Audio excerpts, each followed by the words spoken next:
Students, कैसे हो आप लोग। मैं बी एस चौहान आपके अपने यूट्यूब चैनल JMD क्लासेस में हार्दिक स्वागत करता हूं।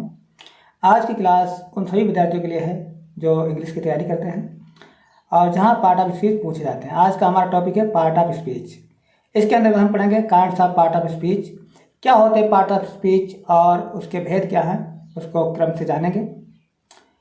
तो सबसे पहले जानते हैं parts of speech. Kinds of part of speech किसे कहते हैं? Parts of speech the English language has thousands of word. जो अंग्रेजी के शब्द हैं उसमें अंग्रेजी भाषा है उसमें हजारों शब्द आते हैं।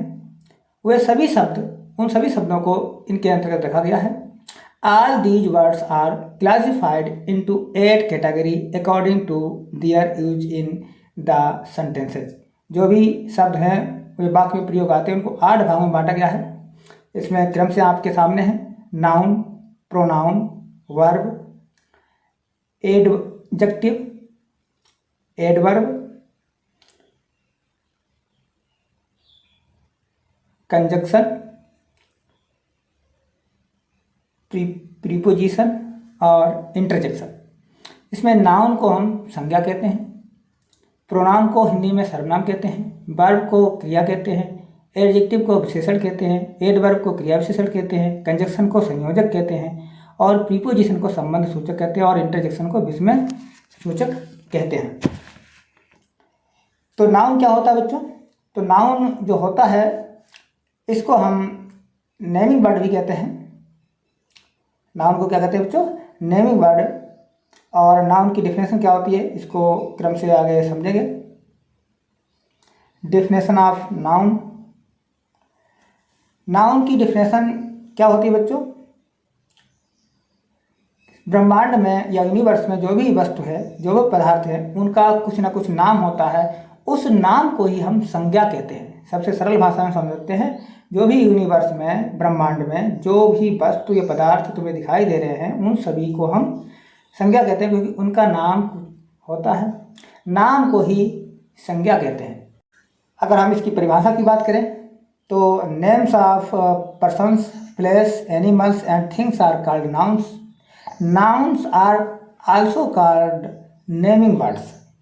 कहने का तात्पर्य है कि जो नाउन है वो एक नाम का शब्द है। नाम के शब्द को ही हम संज्ञा कहते हैं। आइए इसको हम डेफिनेशन के माध्यम से समझने का प्रयास करते हैं। इसकी जो सरल डेफिनेशन है, जो किताबों में आप आजकल आप तुम देखते हो, उस परिभाषा ये है, A noun is the name of a person, place, animal or a thing. Nouns are naming words. ठीक है बच्चों? किसी व्यक्ति, वस्तु, स्थान, पशु के नाम को संज्ञा कहते हैं। तो संज्ञा का अर्थ यही हुआ कि जब भी आपको चारों जो भी वस्तुएं दिखाई दे रही हैं, जो भी पदार्थ दिखाई दे रहे हैं, उन सभी के नामों को हम संज्ञा कहते हैं। चाहे आपके पास पेन हो, ठीक है, वस्तु पेन है, उसका नाम पेन है। कलम है तो उसको अभी हम नाउन या संज्ञा कहेंगे। आपके पास किताब है, बुक है, उसको भी हम क्या कहेंगे? संज्ञा कहेंगे, क्योंकि उसका भी एक नाम है। जो भी आसपास तुम पदार्थ देखते हो या जो भी तुम दोनों आंखों से देखते हो, उनका कोई ना कोई नाम है। उन्हीं नामों को हम संज्ञा कहते हैं। ठीक है बच्चों? जो भी पदार्थ आप देखते हो, जो भी उनका नाम है, उस नाम को ही हम संज्ञा कहते हैं। आइए उदाहरणों के माध्यम से समझने का प्रयास करते हैं। जैसे यहाँ पर दिया गया है, जैसे राम है।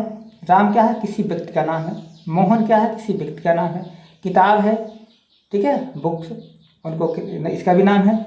कोई जानवर है, जैसे डॉग है, उसका भी नाम है कुत्ता। कोई वस्तु है, जैसे कार है, मैंगो है, पैरट है, हॉर्स है, वॉच है। इंडिया, इंडिया मतलब देश का नाम है, यानी स्थान का नाम हो, चाहे वस्तु का नाम हो, चाहे पशु का नाम हो। यहाँ तक कि इसमें जो है भावनाओं को भी समाहित किया जाता है। भावनाएं भी जो है संज्ञा होती हैं, जैसे ईमानदारी या ऑनेस्टी, ठीक है, डिसऑनेस्टी, काइंडनेस, ये सब क्या है? ये भी जो है संज्ञाएं के अंतर्गत ही सम्मिलित किए जाते हैं।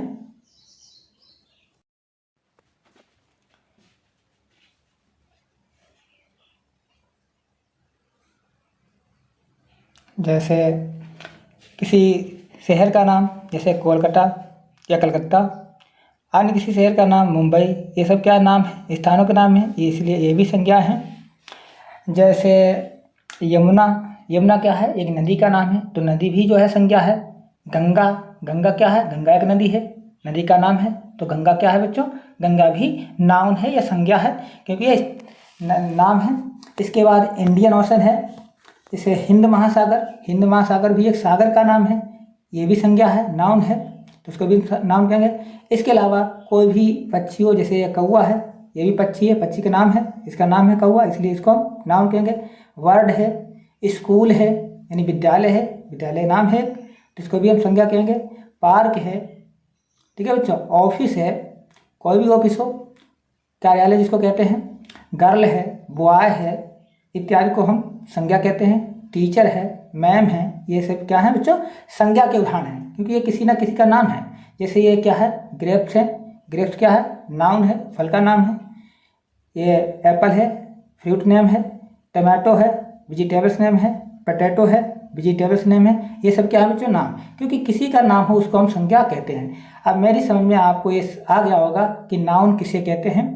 अब हम अगले पर चर्चा करेंगे, जो अगला हमारा पार्ट ऑफ स्पीच है, प्रोनाउन। क्या है प्रोनाउन, आइए समझते हैं। Pronoun, A pronoun is a word which is used in place of a noun. इसकी हिंदी में परिभाषा जानेंगे पहले, इसके बाद इसको डिटेल में जानेंगे। संज्ञा के स्थान पर प्रयुक्त किए होने वाले शब्दों को सर्वनाम कहते हैं। आइए एग्जाम्पल के माध्यम से जानने का प्रयास करते हैं। जैसे Ram is a good boy, यहाँ पर जो राम दिया गया है ये क्या है, संज्ञा है, क्योंकि ये नाम है, व्यक्ति का नाम है, इसलिए संज्ञा है। अब हम राम के स्थान पर ही का प्रयोग करेंगे, ही रीड्स इंग्लिश। तो ही क्या है, हमने संज्ञा के स्थान यानी राम के स्थान पर ही सर्वनाम का प्रयोग किया है, तो यह ही क्या है, प्रोनाउन है। किसका प्रोनाउन है, संज्ञा राम का प्रोनाउन है। इसी तरह से तीसरा जो एग्जाम्पल दिया गया, ही प्लेज फुटबॉल, वह फुटबॉल खेलता है, तो राम के लिए ही यहाँ पर ही प्रोनाउन का प्रयोग किया गया है। तो यहाँ पर अगर हम बार बार एक ही नाउन को प्रयोग करते तो उसका महत्व घट जाता, कम हो जाता, अच्छा नहीं लगता, बाकी बोलने में अच्छा नहीं लगता, बार बार राम कहते हैं। तो इसलिए बार बार राम ना कहकर हम उसके स्थान पर प्रोनाउन का प्रयोग करते हैं, जिससे वाक्य जो है, वाक्य की शोभा बढ़ जाती है और अच्छा लगता है। तो जो संज्ञा के स्थान पर प्रयोग किए जाते हैं उन्हीं को हम क्या कहते हैं, संज्ञा। तो यहाँ पर राम के स्थान पर ही नामक प्रोनाउन का प्रयोग किया गया है। अगर यहाँ गर्ल होती तो वहाँ पर सी प्रोनाउन का प्रयोग करते। ठीक है बच्चों, आइए जानते हैं कौन कौन से प्रोनाउन होते हैं, उनकी चर्चा करते हैं।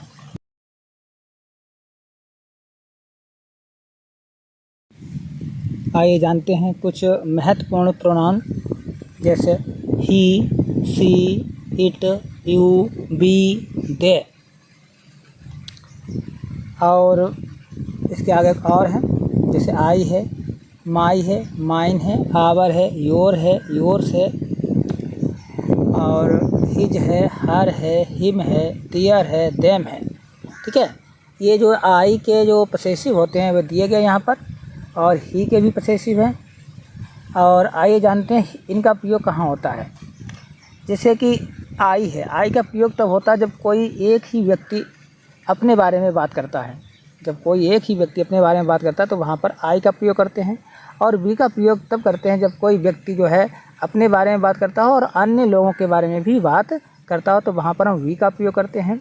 और यू का प्रयोग वहाँ पर करते हैं जब कोई व्यक्ति जो है सामने वाले के लिए बात करता है, जो उसके सम्मुख खड़े है उसके बारे में हमसे बात करता है, तो उसके लिए हम यू का प्रयोग करते हैं। और ही का प्रयोग कोई व्यक्ति है, ठीक है, कोई लड़का है, जैसे बॉय है, मैन है, ठीक है, यानी पुरुषवाचक है, तो वहाँ पर जो है ही का प्रयोग होता है। और कोई स्त्रीवाचक है, जैसे गर्ल है, वुमेन है, उसके लिए सी का प्रयोग करते हैं। इट का प्रयोग जो है अधिकतर एनिमल्स, जानवर होते हैं, पक्षी होते हैं, ठीक है, कोई भी एग्जैक्ट नाम नहीं है जिसका पता, तो उसके लिए हम इट का प्रयोग करते हैं। इसके अलावा इट का प्रयोग जो है बेजानदार चीज़ों के लिए भी होता है। और दे का जो प्रयोग है वह जो है अधिकतर अन्य लोगों के बारे में बात करते हैं जो कि बहुवचन में होते हैं, वहाँ पर दे का प्रयोग होते हैं, दे का प्रयोग करते हैं। तो इस प्रकार से ये प्रोनाउन है, इनका प्रयोग जो है अपने अपने स्थान पर होता है। आइए एग्जाम्पल के माध्यम से समझने का प्रयास करते हैं। I am a good student. देखो यहाँ पर ये चित्र बना हुआ है, यहाँ पर ये आई अपने लिए प्रयोग कर रहा है, इसलिए यहाँ पर आई जो है क्या है, ये प्रोनाउन है।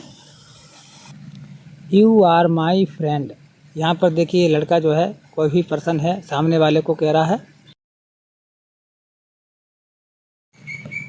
आइए अब वर्ब की परिभाषा जानते हैं। वर्ब को सेइंग वर्ड कहते हैं। आइए देखते हैं वर्ब की परिभाषा। A verb is a word used to say something about some person, place और थिंग। हिंदी में परिभाषा जानते हैं। क्रिया वह शब्द है जो किसी व्यक्ति, वस्तु या स्थान के संबंध में कुछ बताते हुए काम करने या होने को प्रकट करता है। यानी क्रिया से किसी कार्य के होने या ना होने के बारे में बताया जाता है। तो जहाँ पर हमें कार्य के होने का बोध हो, ठीक है, कार्य के करने का बोध हो, तो उसे हम वर्ब कहते हैं। वर्ब भी दो प्रकार की होती है, एक सहायक क्रिया होती है, एक मुख्य क्रिया होती है, एक हेल्पिंग वर्ब होती है, एक मेन वर्ब होती है। तो हम पहले क्रिया के संबंध में पढ़ेंगे, क्रिया क्या होती है, कैसे होती है, इसको हम डिटेल में अगले वीडियो में पढ़ेंगे।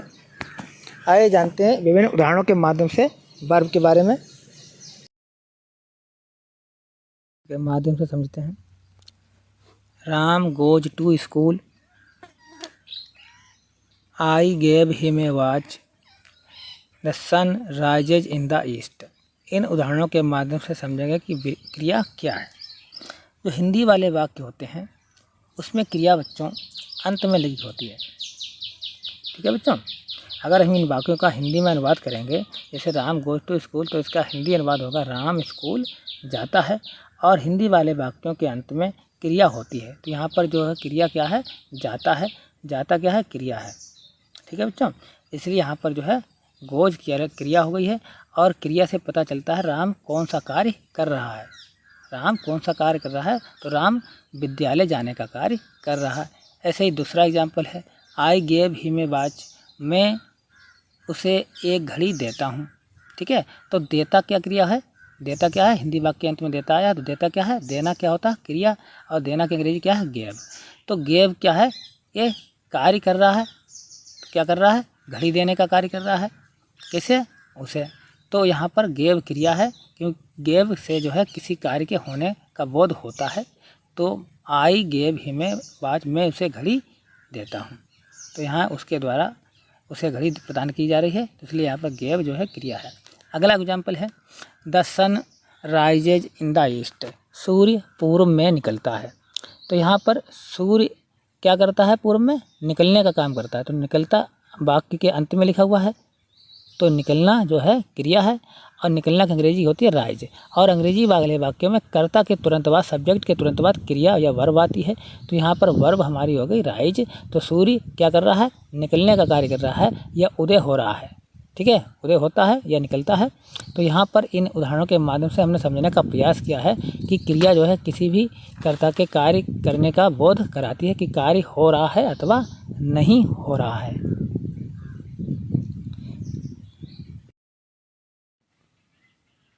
डेफिनेशन ऑफ एडजेक्टिव, एडजेक्टिव की परिभाषा आइए जानते हैं। एडजेक्टिव की परिभाषा, आइए एडजेक्टिव की परिभाषा जानते हैं। An adjective is a word used to add something to the meaning of a noun और प्रोनाउन। इसकी हिंदी परिभाषा जानते हैं। संज्ञा या सर्वनाम की विशेषता प्रकट करने वाले शब्दों को विशेषण कहते हैं।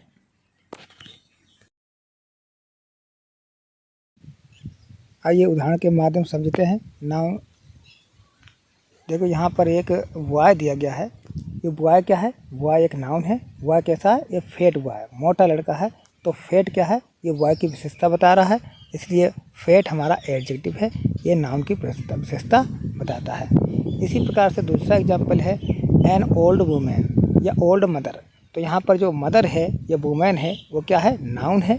और ये नाउन कैसी है, इसकी विशेषता कौन बता रहा है, ओल्ड शब्द बता रहा है। तो ओल्ड जो है नाउन की विशेषता बता रहा है, वो बूढ़ी है, ठीक है। तो यहाँ पर जो ओल्ड है और जो पीछे उदाहरण दिया है फेट, ये दोनों क्या है, एडजेक्टिव है जो कि नाउन की विशेषता बता रहे हैं। इसी प्रकार से जो तीसरा एग्जाम्पल है इस चित्र में दिया गया है, ए टाल मैन, ठीक है। जो मैन है वो कैसा, मैन क्या बच्चों, नाउन है, ठीक है। और ये कैसा मैन है, टाल है। टाल माने लंबा। तो मैन की विशेषता बता रहा है ये कि ये मैन कैसा है, टाल है, लंबा है। तो टाल शब्द एडजेक्टिव है, ओल्ड शब्द एडजेक्टिव है, फेट शब्द एडजेक्टिव है। ये सभी एडजेक्टिव है और ये तीनों एडजेक्टिव जो है नाउन की विशेषता बता रहे हैं। नेक्स्ट है द एडवर्ब, जिसे हम मॉडिफाइंग वर्ड भी कहते हैं। आइए जानते हैं इसकी परिभाषा। सही बच्चे काफी पेन लेकर बैठा है, उसकी परिभाषा लिखें। An adverb is a word that modifies everything except a noun, pronoun and interjection।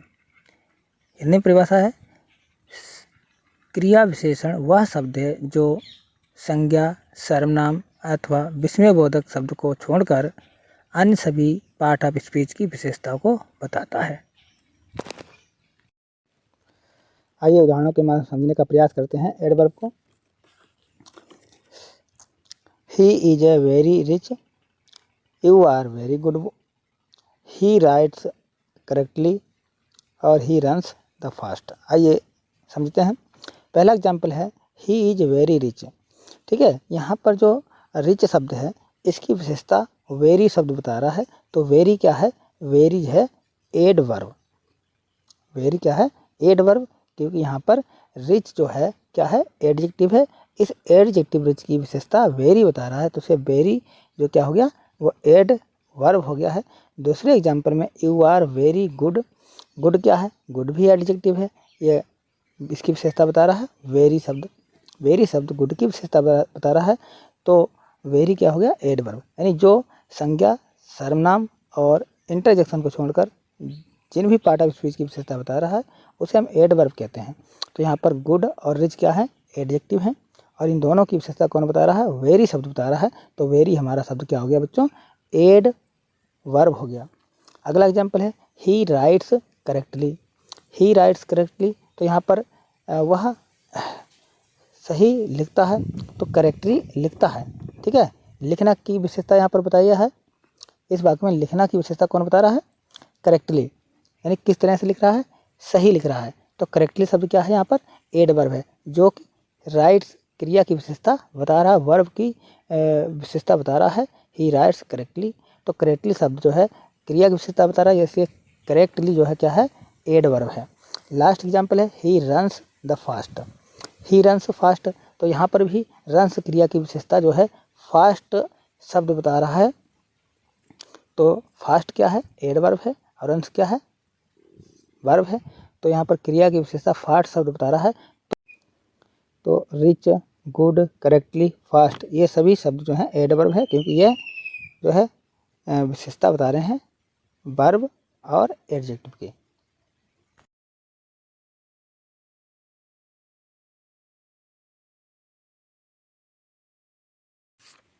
अगला है preposition.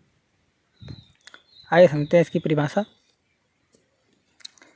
A preposition is a word used before a noun or pronoun to show how the person or thing denoted by it stands in relation to something else। आइए अब हिंदी में जानते हैं इसकी परिभाषा। जो शब्द किसी संज्ञा या सर्वनाम से पहले प्रयुक्त होकर उसका संबंध वाक्य की किसी अन्य संज्ञा या सर्वनाम से बताते हैं या प्रकट करते हैं, तो उसे संबंध सूचक कहते हैं। और इंग्लिश में जो बच्चे इंग्लिश पढ़ते हैं उनके लिए इंग्लिश में परिभाषा है, डिफिनेशन है, जो कि पहले बताई जा चुकी है कि इस प्रीपोजिशन को हम पोजीशन वर्ड भी कहते हैं, स्थिति प्रकट करने वाला शब्द भी कहते हैं। इससे जो है जो कोई भी वस्तु होती है उसकी अवस्था दर्शाई जाती है। आइए इसको हम विभिन्न उदाहरणों के माध्यम से समझने का प्रयास करते हैं। यहाँ पर एक बॉक्स दिया गया, उसके अंदर एक खिलौना है। The toy is in the box, तो ये बॉक्स है, इसके अंदर एक खिलौना है। तो खिलौना कहाँ है? बॉक्स के अंदर है, इसलिए अंदर है, इसलिए यहाँ पर जो है इनका प्रयोग किया जाता है। जब भी जो है कोई वस्तु किसी वस्तु के अंदर हो और विराम अवस्था में हो, तो वहाँ पर हम इनका प्रयोग करते हैं। इन क्या है? प्रीपोजिशन है। तो यहाँ पर इन जो है ये सुटेबल शब्द है, क्योंकि खिलौना बक्सा के अंदर है, डिब्बे के अंदर है, बॉक्स के अंदर है। तो the toy is in the box, यहाँ पर इन प्रीपोजिशन का प्रयोग किया गया है, क्योंकि यहाँ पर जो खिलौना है डिब्बे के अंदर विराम अवस्था में है, तो इसलिए यहाँ पर इन प्रीपोजिशन का प्रयोग किया गया है। अन्य उदाहरण के माध्यम समझेंगे। The cup is on the table. यहाँ पर जो मेज दी गई है, दिखाई गई है, इसके ऊपर जो है कप रखा हुआ है, यानी प्याला रखा हुआ है। जब भी कोई वस्तु किसी वस्तु के ऊपर रखी हो और स्पर्श कर रही हो तो वहाँ पर ऑन नामक प्रीपोजिशन का प्रयोग करते हैं। तो यहाँ पर जो है ऑन प्रीपोजिशन शब्द का प्रयोग किया गया है, क्योंकि इस यहाँ पर जो है प्रीपोजिशन में क्या होता है, एक नाउन का संबंध दूसरे नाउन या प्रोनाउन से प्रकट किया जाता है। तो कप और टेबल दोनों क्या है, नाउन है, तो दोनों का संबंध जो है प्रकट किया गया है। किसके द्वारा प्रकट किया गया है, ऑन प्रीपोजिशन के द्वारा प्रकट किया है। जैसे मान लीजिए यहाँ पर एक बुक्स रखी हैं, तो ये बुक्स भी कहाँ रखी हैं, टेबल के ऊपर ये रखी है। तो बुक्स और टेबल दोनों नाउन हैं, इन दोनों के बीच के संबंध को ऑन प्रीपोजिशन शब्द बताता है। अन्य एग्जाम्पल समझेंगे। The bag is under the chair. और ये चेयर और बैग क्या है, दोनों नाउन है, और इन दोनों नाउनों के बीच संबंध जो बताता है, बैग कहाँ रखा है, मेज कुर्सी के नीचे रखा है। तो जो बैग है नीचे रखा है, तो इसलिए किस प्रीपोजिशन का प्रयोग किया गया, अंडर। जब भी कोई वस्तु किसी वस्तु के नीचे हो तो वहाँ पर अंडर नामक प्रीपोजिशन का प्रयोग किया। अंडर शब्द बैग और चेयर दो नाउनों में संबंध स्थापित करता है। तो इस प्रकार के संबंध, जब भी एक नाउन दूसरे नाउन के बीच संबंध प्रकट करने वाले शब्दों को हम प्रीपोजिशन कहते हैं। तो सही समझ गए प्रीपोजिशन क्या है। एक अन्य उदाहरण के माध्यम से समझने का प्रयास करेंगे। जैसे फैन लगा हुआ है, नीचे बच्चा है, बालक है कोई, और फैन जो है, पंखा ठीक इसके ऊपर है। पंखा कहाँ है, बच्चे के सिर के ऊपर है, तो स्पर्श नहीं कर रहा है। तो यहाँ पर जो है हम किसका प्रयोग करेंगे, यहाँ पर हम ओवर का प्रयोग करेंगे। Next example, the ball is near the basket. यहाँ पर जो है टोकरी के पास में गेंद है, तो यहाँ पर टोकरी और बॉल दोनों नाउन हैं, और यहाँ पर जो है नियर नामक प्रीपोजिशन का प्रयोग किया गया है। नेक्स्ट एग्जाम्पल,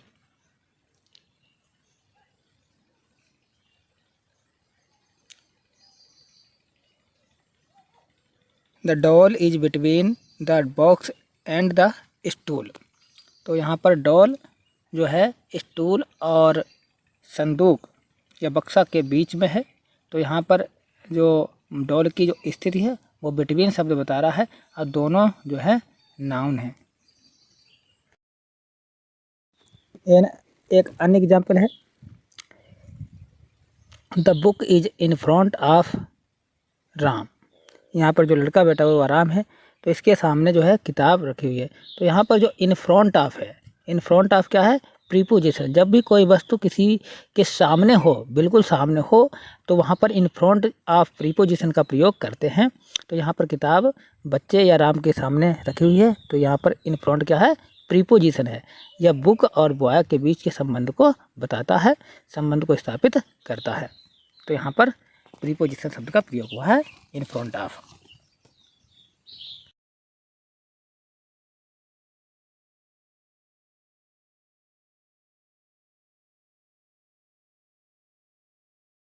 नेक्स्ट है कंजक्शन, जिसको हम संयोजक कहते हैं या कनेक्टिंग वर्ड कहते हैं। इसमें दो नाउनों को, दो वाक्यों को आपस में या दो शब्दों को जोड़ा जाता है। आइए जानते हैं इसकी definition. A conjunction is a word use to join two words, clauses और सेंटेंसेज। आइए हिंदी में इसकी परिभाषा को जानते हैं। कंजक्शन वह शब्द है जो दो शब्दों, दो वाक्यों या दो उपवाक्यों को जोड़ता है।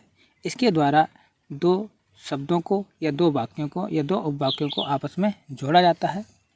तो ऐसे जोड़ने वाले शब्दों को हम कंजक्शन कहते हैं। जैसे आइए उदाहरण के माध्यम से समझने का प्रयास करते हैं।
अब नेक्स्ट है और लास्ट है इंटरजेक्शन, जिसको हम विस्मय बोधक या विस्मय सूचक कहते हैं।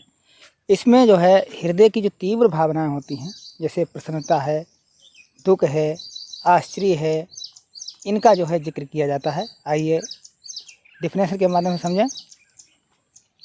N interjection is a word which expresses some sudden feelings. Hindi में इसकी डिफिनेशन है, इंटरजेक्शन या विस्मय सूचक वह शब्द जो हृदय में अचानक उठने वाले भावों को व्यक्त करता है।